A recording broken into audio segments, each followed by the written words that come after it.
আরেবার মুর্শিদাবাদের দিকে নজর রাখবো। জাফরাবাদে পৌঁছে গিয়েছে মহিলা কমিশনের প্রতিনিধিরা। জাফরাবাদে নিহত বাবা ছেলের বাড়িতে জাতীয় মহিলা কমিশনের সদস্যরা, আর তারা পৌঁছতেই কান্নার রোল। দোষীদের ফাঁসির দাবিতে সরব নিহতদের পরিবারের সদস্যরা।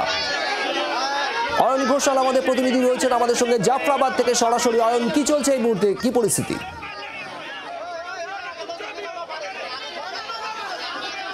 হরগোবিন্দ দাস এবং চন্দন দাসের জাফরাবাদের বাড়িতে এই মুহূর্তে রয়েছে মহিলা কমিশনের 3 সদস্যের প্রতিনিধি দল।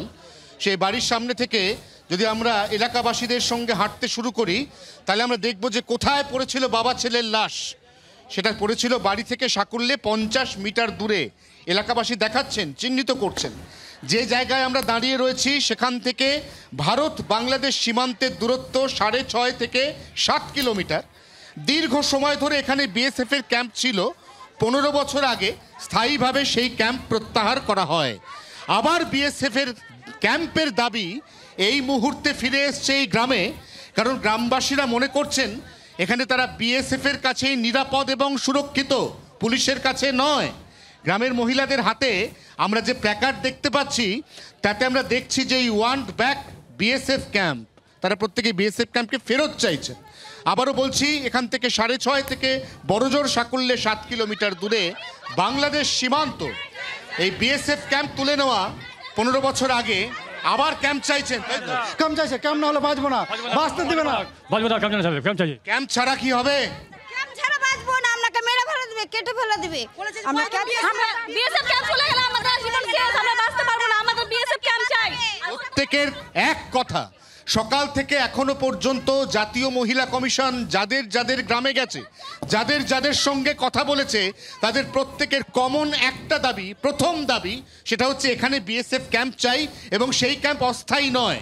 সেই ক্যাম্প কিছুদিনের জন্য থেকে চলে গেলে হবে না, এমনটা এখানে গ্রামের সমস্ত মহিলা দাবি করছে। পার্মানেন্ট ক্যাম্প চাই, বিএসএফ ক্যাম্প চাই। তারা বলছেন এই ক্যাম্প এখানে রাখতে হবে। এবার সরাসরি আমরা আবারও চলে যাব হরগোবিন্দ এবং চন্দনের বাড়িতে। আমরা জানি, প্রত্যেকে দেখেছি, জি 24 ঘন্টার দর্শকরা দেখেছেন সেই খবর, কি নৃশংসভাবে বাবা এবং ছেলেকে খুন হতে হয়েছিল। এই মুহূর্তে আমরা দেখতে পাচ্ছি কেন্দ্রীয় আধা সেনার ঘেরাটোপে হরগোবিন্দ দাস এবং চন্দন দাসের পরিবারের জীবিত সদস্য, তাদের সঙ্গে কথা বলছেন জাতীয় মহিলা কমিশনের 3 সদস্যের প্রতিনিধি দল। জাফরাবাদে সেই ছবি আপনারা দেখছেন। অয়ন ঘোষাল যে ছবি তুলে ধরছে, জাতীয় মহিলা কমিশনের সদস্যরা এই মুহূর্তে পৌঁছেছেন হরগোবিন্দ দাস এবং চন্দন দাসের বাড়ির ভিতরে। তাদের সঙ্গে পরিবারের সঙ্গে কথা বলছেন তারা। এর আগে বেদবোনা গিয়েছিলেন জাতীয় মহিলা কমিশনের সদস্যরা। এবার জাফরাবাদে প্রচুর গ্রামের মানুষ তারা বাইরে ভিড় করে রয়েছেন হরগোবিন্দ দাসের বাড়িতে। পরিবারের অন্যান্য সদস্যদের সঙ্গে কথা বলছেন এই মুহূর্তে জাতীয় মহিলা কমিশনের সদস্যরা।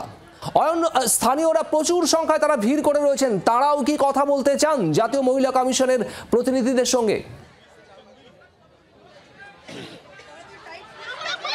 দেখো, প্রত্যেকেই অত্যাচারিত, প্রত্যেকেই ইন্ডিভিজুয়ালি মহিলা কমিশনের সদস্যদের কোনো না কোনো একজনকে, এই 3 জনের মধ্যে, তারা তাদের মনের কথা খুলে বলতে চান।